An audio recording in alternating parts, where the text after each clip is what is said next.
Tu t'étonnes de voir un village sans école, sans médecin. En Afrique, on ouvre une école quand les grosses compagnies coloniales ont besoin de comptables. On envoie un médecin quand les grosses compagnies coloniales risquent de manquer de main-d'œuvre. Et ce village a encore de la chance dans sa misère, il est en paix. Regarde ce qui guette les villages africains. Ici se trouvait le village de Palaka, dans le nord de la Côte d'Ivoire. Le chef du village n'a pu payer un reliquat d'impôt, 3700 francs. Le 27 février 1949, à 5 heures du matin, les troupes sont venues.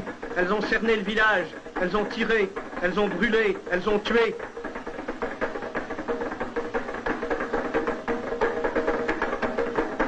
Ici, le chef de village, Sikali Ouattara, a été enfumé et abattu d'une balle dans la nuque, d'une balle française.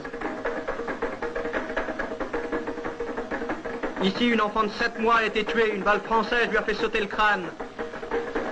Ici, du sang sur le mur, une femme enceinte est venue mourir, 2 balles françaises dans le ventre. Sous cette terre d'Afrique, 4 cadavres, 3 hommes, une femme, assassinés en notre nom à nous, gens de France.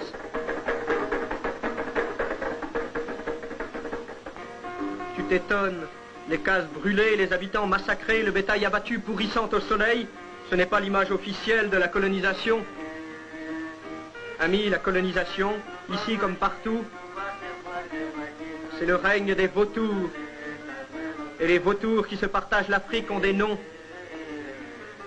Société commerciale de l'Ouest africain, 650 millions de bénéfices en 1949.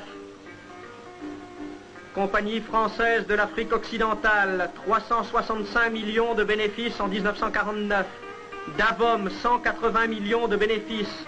L'Africaine française, le Niger français, la Compagnie française de la Côte d'Ivoire, c'est le trust anglo-saxon Unilever, 11 milliards 500 millions de bénéfices en une année, 40 millions par jour volés aux Africains.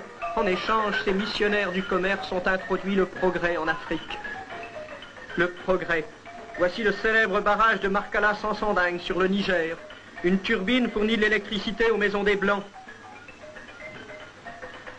Mais il n'y a pas d'électricité pour ouvrir les vannes devant les péniches des grandes compagnies coloniales, car la sueur des Noirs à 50 francs par jour revient moins cher que l'installation et l'entretien d'une turbine.